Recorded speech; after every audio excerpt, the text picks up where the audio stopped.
Hello दोस्तों, आप सभी का आपके अपने यूट्यूब चैनल में स्वागत है। आज हम अरिहंत पब्लिकेशन की बुक से चैप्टर पहला कंप्यूटर का परिचय चैप्टर का एमसीक्यू क्वेश्चन देखेंगे। तो हम लोग देखते हैं एमसीक्यू क्वेश्चन। पहला क्वेश्चन है, कंप्यूटर में भेजे जाने वाले डाटा को कहते हैं। कंप्यूटर में भेजे जाने वाले डाटा को कहते हैं, क्या कहते हैं? इसका आंसर होगा इनपुट। हम लोग कंप्यूटर में क्या करते हैं? इनपुट करते हैं। कंप्यूटर के चार मुख्य कार्य। कंप्यूटर के चार मुख्य कार्य क्या क्या है? तो सबसे पहले हम लोग डाटा इनपुट करते हैं, उससे प्रोसेसिंग होता है। प्रोसेसिंग के बाद डाटा आउटपुट होता है जो डिस्प्ले पे दिखाई देता है। उसके बाद उसको स्टोर कर सकते हैं। तीसरा क्वेश्चन है, कंप्यूटर में कौन सा कार्य नहीं करता है? कंप्यूटर निम्नलिखित में से कौन सा कार्य नहीं करता है? कंप्यूटर कौन सा कार्य नहीं करता है? तो ये है तीसरा, अंडरस्टैंडिंग का कार्य नहीं करता है। किसी बाहरी स्रोत से आती है और कंप्यूटर सॉफ्टवेयर में फीड की जाती है। किसी बाहरी स्रोत से आती है और कंप्यूटर सॉफ्टवेयर में फीड कर जाती है। उस सूचना को खाली स्थान कहते हैं। उस सूचना को क्या कहते हैं? इनपुट। सूचना तैयार करने के लिए सूचना तैयार करने के लिए डाटा का प्रोग्राम कहलाता है। सूचना तैयार करने के लिए जो डाटा का प्रोग्राम है वो क्या कहलाता है? तो प्रोसेसिंग। आउटपुट क्या है? आउटपुट है जो प्रोसेसर यूजर को प्रदान करता है। जो मतलब जब हम लोग इनपुट करते हैं उसके बाद प्रोसेसर प्रोसेस करता है, उसके बाद जो डिस्प्ले पे आता है यूजर को मिलता है उसे आउटपुट कहते हैं। निम्नलिखित में से कौन सी कंप्यूटर की विशेषता है? निम्नलिखित में से कौन सी कंप्यूटर की विशेषता है? तो कंप्यूटर की विशेषता क्या है? ये सभी, क्योंकि कंप्यूटर तीव्र गति से भी काम करता है, कंप्यूटर त्रुटि रहित कार्य करता है और इसमें डाटा गोपनीय होता है।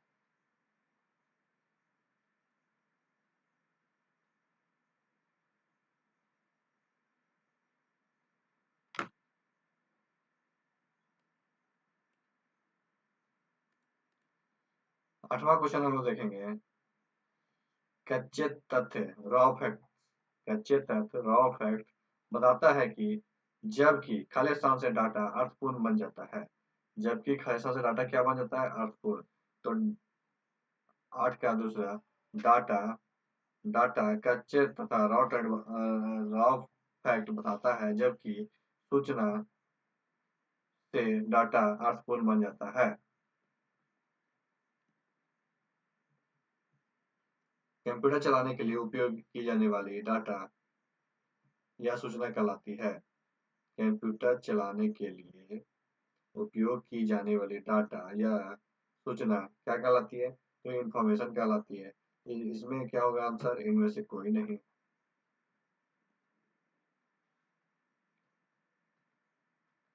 कंप्यूटर में सूचना को इनपुट करते हैं। कंप्यूटर में सूचना को इनपुट करते हैं तो निम्न में से क्या बनता है? कंप्यूटर में जब सूचना को इनपुट करते हैं तो निम्न में से क्या बनता है? तो डाटा। नॉन न्यूमेरिक डाटा का उदाहरण निम्नलिखित में से कौन सा है? नॉन न्यूमेरिक डाटा का उदाहरण निम्नलिखित में से कौन सा है? तो कर्मचारी का नाम, ये क्या है? अल्फाबेटिकल होगा।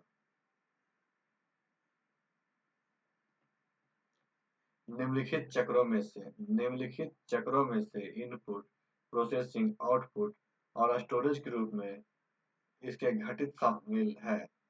तो निम्नलिखित चक्रों में से इनपुट, प्रोसेसिंग, आउटपुट और स्टोरेज के रूप में इसके घटक शामिल है। कौन से घटक शामिल है? इसका आंसर होगा डाटा। खाली स्थान वह डाटा है खाली स्थान वह डाटा है जिसे एक अर्थपूर्ण फैशन में व्यवस्थित और प्रस्तुत किया गया है। तो किसको किया गया है? इंफॉर्मेशन को। डाटा को प्रोसेस करने के लिए आवश्यक चरणों डाटा को प्रोसेस करने के लिए आवश्यक चरणों और कार्यों जैसा कि प्रश्न के जवाब या किसी आइकन पे क्लिक करना क्या कहलाता है? आइकन पे क्लिक करना कहलाता है क्या? तो इंस्ट्रक्शन।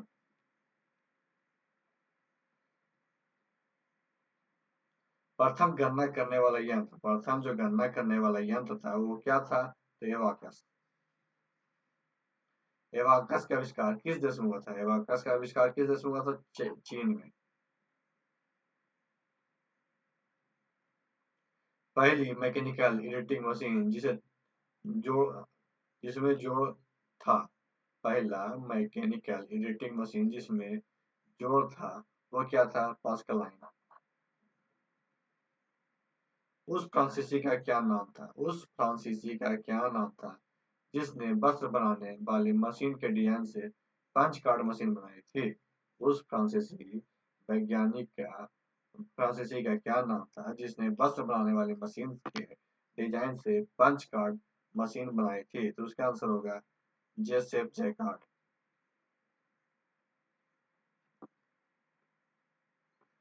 पंच कार्ड को अन्य इस नाम से जाना जाता है। पंच कार्ड को अन्य इस नाम से जाना जाता है। इसका आंसर होगा पहला क्या होगा? होरिथ कार्ड। होरेलिथ कार्ड।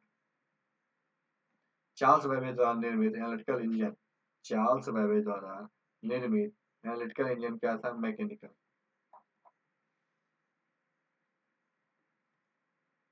किसने पहला यांत्रिक कंप्यूटर बनाया? किसने पहला यांत्रिक कंप्यूटर बनाया जो भविष्य के कंप्यूटर के लिए प्राकृतिक सिद्ध हुई? किसने बनाया था? तो चार्ल्स बेबेज। ENIAC का पूरा नाम। ENIAC का पूरा नाम क्या होगा? Electronic numerical integrated and calculator. क्या होगा? Electronic numerical integrated and calculator. सर्वप्रथम इलेक्ट्रिक कंप्यूटर ENIAC किसने डिजाइन किया था? सर्वप्रथम इलेक्ट्रिक कंप्यूटर ENIAC किसने डिजाइन किया था? किसने किया था? जे प्रस्पर स्कॉट एंड जॉन मैचार्डी। निम्नलिखित में से किसने प्रोग्राम के साथ डाटा को स्टोर करने वाली मेमोरी के साथ electric discrete variable automatic computer एडवैक को निर्मित किया था? किसने किया था?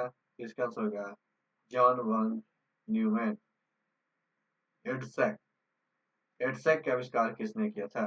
एडसैक का आविष्कार किसने किया था? तो मैरिस बिल्कस। प्रथम पीढ़ी के कंप्यूटर्स खाली स्थान का उपयोग करके प्रोग्रामिंग की जाती थी। प्रथम पीढ़ी के कंप्यूटर किसके उपयोग करके प्रोग्राम किए जाते थे? मशीन लैंग्वेज के। कंप्यूटर की पहली पीढ़ी में कौन सी डिवाइस प्रयोग होती है? कंप्यूटर की पहली पीढ़ी में कौन सी डिवाइस प्रयोग होती है? तो वैक्यूम ट्यूब। द्वितीय पीढ़ी कंप्यूटर में प्रयोग होता था। द्वितीय पीढ़ी जो कंप्यूटर था उसमें क्या प्रयोग होता था? तो ट्रांजिस्टर। द्वितीय पीढ़ी के कंप्यूटर का कार्यकाल कितना था? द्वितीय पीढ़ी के कंप्यूटर का कार्यकाल कितना था? 1957 से 1962। तृतीय पीढ़ी के कंप्यूटर का कार्यकाल कितना था? तृतीय पीढ़ी के कंप्यूटर का कार्यकाल कितना था? 1963 से 1972। तृतीय पीढ़ी के कंप्यूटर किसके द्वारा बनाए गए? तृतीय पीढ़ी के कंप्यूटर किसके द्वारा बनाए गए? तृतीय पीढ़ी के कंप्यूटर किसके द्वारा बनाए गए? तो इंटीग्रेटेड चिप्स। तृतीय पीढ़ी के कंप्यूटर में प्रयोग होने वाली भाषा। तृतीय पीढ़ी के कंप्यूटर में कौन सी भाषा प्रयोग होती है? तो कोबोल। स्विच के हजारों खाली स्थान से चिप्स बनती है। स्विच के हजारों खाली स्थान से चिप्स बनती है। तो ट्रांजिस्टर। आईसी बना है। आईसी बना है किससे? तो ट्रांजिस्टर से।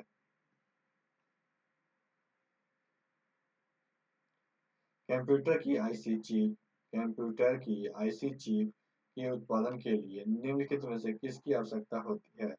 कंप्यूटर के आईसी चिप के उत्पादन के लिए निम्नलिखित में से किसकी आवश्यकता होती है? तो इसका आंसर होगा सिलिकॉन।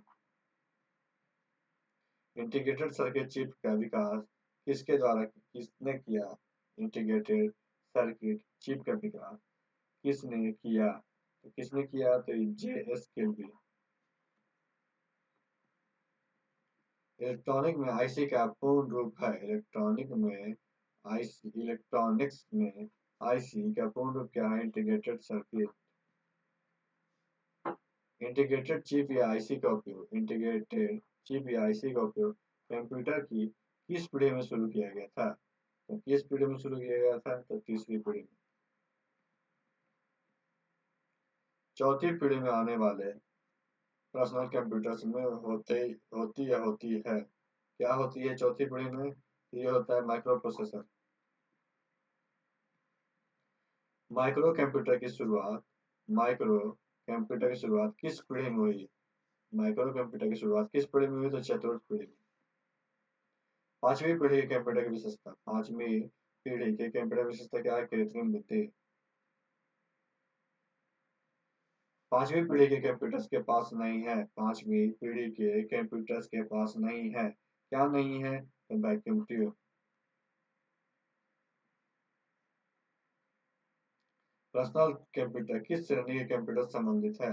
पर्सनल कंप्यूटर किस श्रेणी के कंप्यूटर संबंधित है? यह है माइक्रो।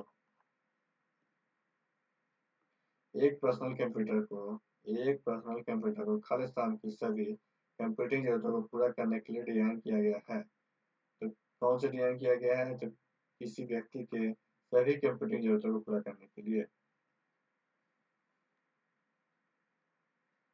निम्नलिखित में से कौन सा एक छोटा माइक्रो प्रोसेसर आधारित कंप्यूटर है? निम्नलिखित में से एक छोटा माइक्रो प्रोसेसर आधारित कंप्यूटर है जो एक समय में एक व्यक्ति द्वारा प्रयोग में लाया जाता है। तो इसका आंसर होगा पांचवा, personal computer.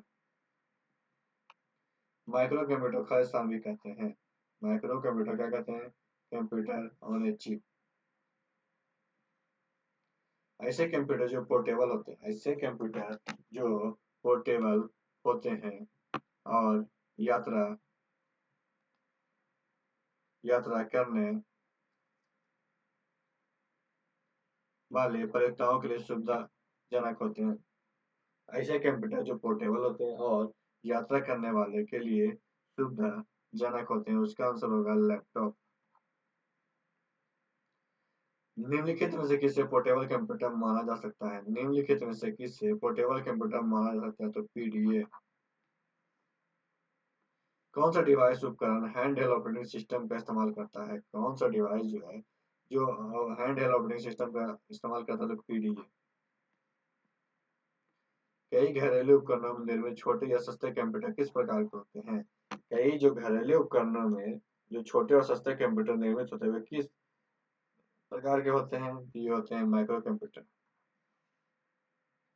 Desktop computer, laptop computer, tablets और स्मार्टफोन विभिन्न प्रकार के खाली स्थान हैं। Desktop computer, laptop computer, tablets और स्मार्टफोन विभिन्न प्रकार के क्या हैं? तो माइक्रो कंप्यूटर। निम्नलिखित में से किस प्रकार का कंप्यूटर डिजिटल घड़ी में पाया जाता है? निम्नलिखित में से किस प्रकार का कंप्यूटर डिजिटल घड़ी में पाया जाता है? Embedded computer. निम्नलिखित में से कौन सा सबसे तेज और सबसे छोटा कंप्यूटर है जो मस्तिष्क की तरह काम करता है? निम्नलिखित में से कौन सबसे तेज और सबसे छोटा कंप्यूटर है जो मस्तिष्क की तरह कार्य करता है? तो इसका आंसर होगा क्वांटम कंप्यूटर। खाली स्थान अत्यधिक सूक्ष्म स्तर पर डिवाइसों का निर्माण करने हेतु नैनो स्ट्रक्चर के प्रयोग पर विचार करता है। खाली स्थान अधिक अधिक अत्यधिक सूक्ष्म स्तर पर डिवाइसों का निर्माण करने हेतु नैनो स्ट्रक्चर के प्रयोग पर विचार करता है। इसका आंसर होगा nano technology. Quantum server system में किस प्रकार के कंप्यूटर क्लाइंट कंप्यूटर होते हैं? क्वांटम सर्वर सिस्टम में किस प्रकार के कंप्यूटर क्वांटम कंप्यूटर होते हैं? इसका आंसर होगा मिनी कंप्यूटर। प्रथम मिनी कंप्यूटर का था PDP-8। निम्नलिखित में से कौन सा कंप्यूटर बड़ा और महंगा होता है? निम्नलिखित में से कौन सा कंप्यूटर बड़ा और महंगा होता है? वह हजारों यूजर के डाटे को एक साथ प्रोसेस करता है। और क्या करता है? हजारों यूजर के डाटा को एक साथ प्रोसेस करता है। तो मेन फ्रेम।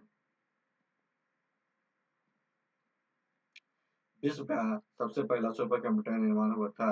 विश्व के सबसे पहले सुपर कंप्यूटर का निर्माण कब हुआ था? तो वर्ष 1976 में। सुपर कंप्यूटर क्या है? तो इसका आंसर होगा कि सुपर कंप्यूटर में हजारों माइक्रो प्रोसेसर होते हैं। सुपर कंप्यूटर में कितने हजारों माइक्रो प्रोसेसर होते हैं। निम्नलिखित में से कौन सा सबसे तेज और सबसे महान कंप्यूटर है? निम्नलिखित में से कौन सबसे बड़ा, सबसे तेज और सबसे महान कंप्यूटर है? ये है सुपर कंप्यूटर। मेनफ्रेम या सुपर कंप्यूटर को एक एक्सेस करने के लिए प्रयोक्ता खाली स्थान का इस्तेमाल करते हैं। मेनफ्रेम या सुपर कंप्यूटर को एक्सेस करने के लिए प्रयोक्ता प्रायः खाली स्थान का इस्तेमाल करते हैं। तो कैसे का इस्तेमाल करते हैं? टर्मिनल। मौसम पूर्वानुमान में निम्नलिखित में से कौन सा कंप्यूटर उपयोग किया जाता है? मौसम पूर्वानुमान में निम्नलिखित में से कौन सा कंप्यूटर उपयोग किया जाता है? तो सुपर कंप्यूटर। भारत में विकसित परम सुपर कंप्यूटर का विकास किस संस्था के द्वारा ने किया था? भारत में विकसित परम सुपर कंप्यूटर का विकास किस संस्था ने किया था? तो सीडैक। निम्नलिखित में से कौन सुपर कंप्यूटिंग के जनक के रूप में जाने जाते हैं? निम्नलिखित में से कौन सुपर कंप्यूटर के जनक के रूप में जाने जाते हैं? इसका आंसर होगा सैमुअल क्रे। सुपर कंप्यूटर के उदाहरण है। सुपर कंप्यूटर का या के उदाहरण है जिसका कौन है? ये सभी मतलब क्रे 2, क्रे XMP 24, टाइने 2V सब उदाहरण है। 66। 1991 में भारत का पहला सुपर कंप्यूटर खालिस्तान विजय भटकर द्वारा विकसित किया गया था। तो सबसे पहला जो सुपर कंप्यूटर भारत में 1991 में विकसित किया गया था विजय भटकर के द्वारा, वो कौन था? तो परम 8000। निम्नलिखित में से कौन सा भारत द्वारा निर्मित सुपर कंप्यूटर है? निम्नलिखित में से कौन सा भारत द्वारा निर्मित सुपर कंप्यूटर है? इसका आंसर होगा पहला परम युवा 2। भारत में पहला कंप्यूटर कहाँ स्थापित हुआ था? भारत में पहला कंप्यूटर कहाँ स्थापित हुआ था? Indian statistical institute ISI Calcutta. Bharat का सबसे तेज तथा सबसे multi petaflops super computer Pratyush को खालिस्तान में अनावरण किया गया था। तो सबसे multi petaflops super computer Pratyush इसका अनावरण कहाँ किया गया था? Indian institute of technical metrology Pune में। विश्व में प्रत्यूष सुपर कंप्यूटर कौन से संस्था स्थान पे है? विश्व में प्रत्यूष सुपर कंप्यूटर कौन से स्थान पे है? तो चौथे स्थान पे है। वो कंप्यूटर जो भौतिक मात्राओं को मापकर उनके परिणाम में अंक में व्यक्त करते हैं कहलाते हैं। वे कंप्यूटर जो भौतिक मात्राओं को मापकर उनके परिणाम अंकों में व्यक्त करते हैं कहलाते हैं। क्या कहलाते हैं? एनालॉग। कंप्यूटर सिस्टम जिससे किसी भी स्टोरेज डिवाइस की आवश्यकता नहीं होती है। कंप्यूटर सिस्टम जिससे किसी भी स्टोरेज डिवाइस की आवश्यकता नहीं होती है। तो इसका आंसर होगा दो में होगा एनालॉग। आजकल इस्तेमाल हो रहे कंप्यूटर किस श्रेणी के हैं? आजकल इस्तेमाल हो रहे कंप्यूटर किस श्रेणी के? तो डिजिटल। डिजिटल कंप्यूटर की कार्यपद्धति का सिद्धांत है। डिजिटल कंप्यूटर की कार्यपद्धति का सिद्धांत क्या है? गणना एवं तर्क। कैलकुलेटर कंप्यूटर के कार्य मेथड किस प्रकार कार्य करता है? कैलकुलेटर कंप्यूटर के कार्य मेथड किस प्रकार कार्य करता है? ये कार्य करता है digital computer. Analog digital computer की विशेषता के संयुक्त रूप को खालिस्तान कहते हैं। एनालॉग और डिजिटल कंप्यूटर की विशेषता के संयुक्त रूप को खालिस्तान कहते हैं। क्या कहते हैं? Hybrid computer. निम्नलिखित में से कौन सा कंप्यूटर एनालॉग आउटपुट को डिजिटल में रूप में बदलने से संबंधित है? निम्नलिखित में से कौन सा कंप्यूटर एनालॉग आउटपुट को डिजिटल रूप में बदलने से संबंधित है? तो इसका आंसर होगा हाइब्रिड। खालिस्तान कंप्यूटर सबसे समान प्रकार का कंप्यूटर है। खालिस्तान कंप्यूटर सबसे समान प्रकार का कंप्यूटर है। इसका उपयोग आमतौर पर बाइनरी नंबर सिस्टम का उपयोग करके मात्राओं के साथ जानकारी को संधारित करने के लिए किया जाता है। तो इसका आंसर होगा डिजिटल। उद्देश्य के आधार पर कंप्यूटर कितने प्रकार के होते हैं? उद्देश्य के आधार पे कंप्यूटर कितने प्रकार के होते हैं? 2 प्रकार के। समान उद्देश्य कंप्यूटर का प्रयोग किया जाता है। समान उद्देश्य कंप्यूटर का प्रयोग किस लिए किया जाता है? दो, पहला और दूसरा दोनों दस्तावेज तैयार करने के लिए और डेटाबेस बनाने के लिए। विशेषीकृत काम करने के लिए डिजाइन किए गए कंप्यूटर हैं। विशेषीकृत काम करने के लिए डिजाइन किए गए कंप्यूटर क्या है? Special purpose. तो आज की वीडियो यहीं पर समाप्त करते हैं। वीडियो अच्छा लगे तो वीडियो को लाइक कीजिएगा, दोस्तों के साथ शेयर कीजिएगा और हमारे चैनल को भी सब्सक्राइब कीजिएगा। वीडियो देखने के लिए धन्यवाद।